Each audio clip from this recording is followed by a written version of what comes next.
ഇന്ന് തന്നെ ഡൗൺലോഡ് ചെയ്യൂ. കാണൂ നിങ്ങളുടെ ഫേവറേറ്റ് ഷോസ്. നിങ്ങൾക്ക് അവനെ തനിച്ചു പോയി കാണാനും പറ്റില്ല. അവൻ അതിന് സമ്മതിക്കില്ല. അതിനൊരു മീഡിയേറ്റർ വേണം. ആരാണ് സാർ ഇപ്പൊ അങ്ങനെ ഒരാള്? അതിനു പറ്റിയ ഒരാളുണ്ട്. അഡ്വക്കേറ്റ് റാണി ചന്ദ്ര. ഇപ്പോ നല്ല ഹോസ്പിറ്റലുകൾ ധാരാളം ഉണ്ടല്ലോ. പരിഹാരം ആ വഴിക്കുമാകാം.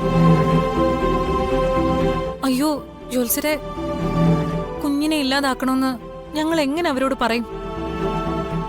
അതൊന്നും പറ്റില്ല. അല്ലാതെ എന്തെങ്കിലും പരിഹാരമാർഗമുണ്ടോ?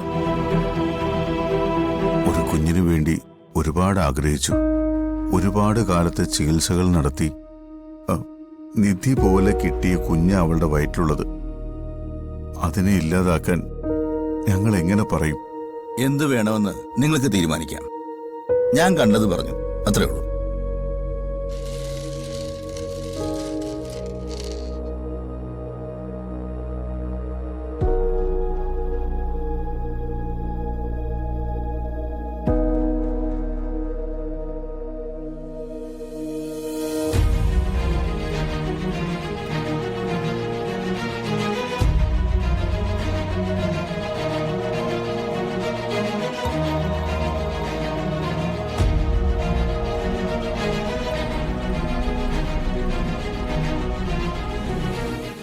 വാ ഇരിക്കേ.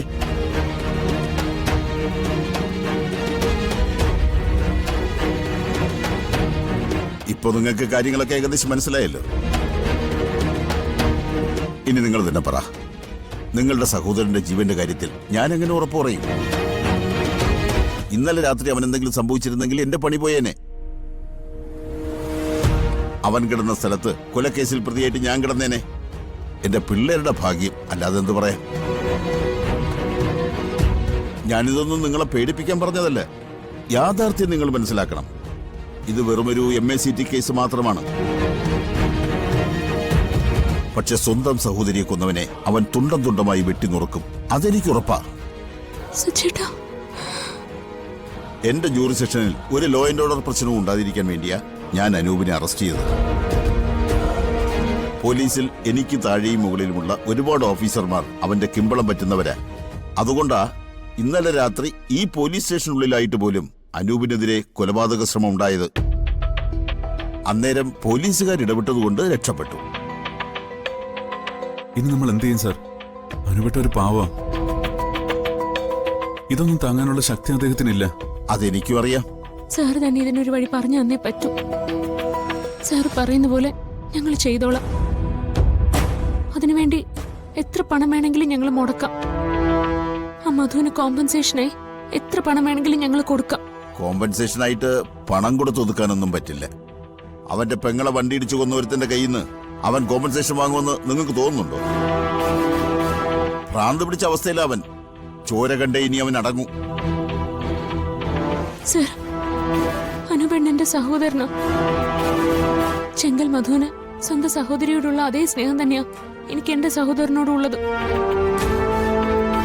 ഞാൻ ജീവിച്ചിരിക്കുമ്പോ എന്റെ അനുപെണ്ണ അയാളുടെ മുമ്പിലേക്ക് ഇട്ടുകൊടുക്കാൻ പറ്റില്ല. അതിനുവേണ്ടി എന്ത് ചെയ്യാനും ഞാൻ ഏതറ്റം വരെയും പോവും. സാർ, ഞങ്ങളെ ഒന്ന് സഹായിക്കണം. സത്യത്തിന്റെ പക്ഷത്ത് നിൽക്കുന്ന ആളല്ലേ സാറ്? അല്ലാതെ വേറെ ആരും ഞങ്ങളെ സഹായിക്കാനില്ല. ശരി, അങ്ങനെയാണെങ്കിൽ ഞാനൊരു വഴി പറയാം. വഴിയിൽ വെച്ച് നിങ്ങളെ ഭീഷണിപ്പെടുത്തിയെന്നോ നിങ്ങളുടെ വീട്ടിൽ കയറി നിങ്ങളുടെ അച്ഛനെ തല്ലിയതിന്റെ പേരിലോ ചെങ്കൽ മധുവിനെതിരെ നിങ്ങൾ ഇപ്പോൾ ഒരു കേസും കൊടുക്കാൻ പാടില്ല.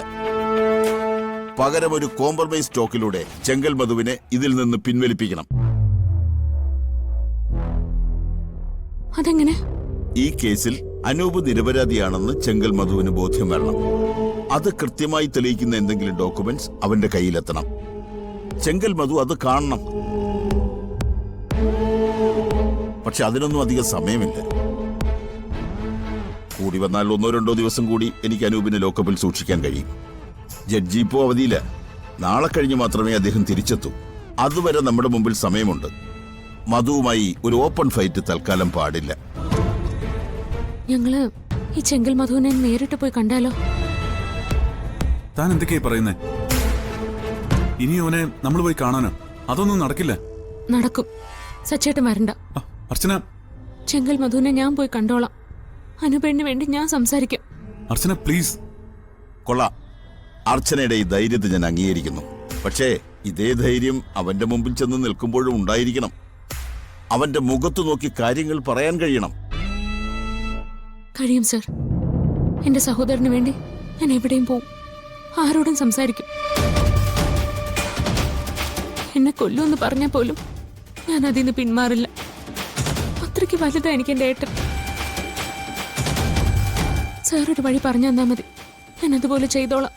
ഇപ്പോൾ മെഡിക്കൽ കോളേജിൽ അവന്റെ പെങ്ങളുടെ പോസ്റ്റ്മോർട്ടം നടക്കുകയാണ്. അവനും അവന്റെ ആളുകളും അവിടെ തന്നെയുണ്ട്. ഇനി ചടങ്ങുകൾ കഴിയുന്നതുവരെ അവന്റെ ഭാഗത്തു നിന്ന് ഒരു നീക്കവും ഉണ്ടാവില്ലെന്ന് നമുക്ക് പ്രതീക്ഷിക്കാം. അത് കഴിഞ്ഞ് എല്ലാം ഒന്ന് ശാന്തമാകുമ്പോൾ അയാളെ പോയി കാണുന്നതായിരിക്കും നല്ലത്. നിങ്ങൾക്ക് അവനെ തനിച്ചു പോയി കാണാനും പറ്റില്ല. അവനതിന് സമ്മതിക്കില്ല. അതിനൊരു മീഡിയേറ്റർ വേണം. ആരാണ് സാർ ഇപ്പൊ അങ്ങനെ ഒരാള്? അതിനു പറ്റിയ ഒരാളുണ്ട്. അഡ്വക്കേറ്റ് റാണി ചന്ദ്ര. ആദ്യം അവരെ പോയി കണ്ട് കാര്യങ്ങൾ പറഞ്ഞ് ബോധ്യപ്പെടുത്തണം. ചെങ്കൽ മധുവിന്റെ എല്ലാ കേസുകളും കൈകാര്യം ചെയ്യുന്ന അഡ്വക്കേറ്റാണ് റാണി ചന്ദ്ര. അവർ വിചാരിച്ചാൽ മധുവുമായുള്ളൊരു കൂടിക്കാഴ്ചയ്ക്ക് അവസരം കിട്ടും. പോവാം സാർ, ഞങ്ങൾ അവരെ പോയി കാണാം. ഓക്കെ.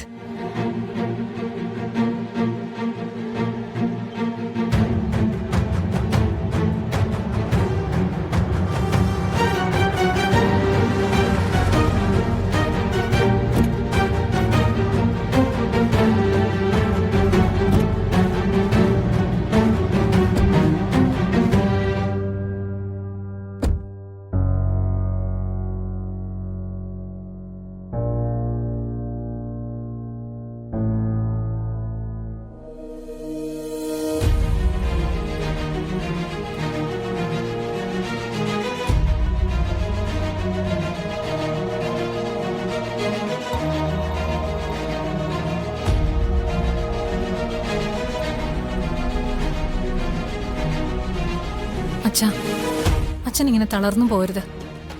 എന്ത് സംഭവിച്ചാലും അച്ഛൻ്റെ കൂടെ ഞാനുണ്ട്. മോള് കുടിക്കാൻ കുറച്ച് വെള്ളം എടുക്കുക. അച്ഛന് വല്ലാത്ത ദാഹം. ശരി അച്ഛാ, ഇപ്പൊ കൊണ്ടുവരാം.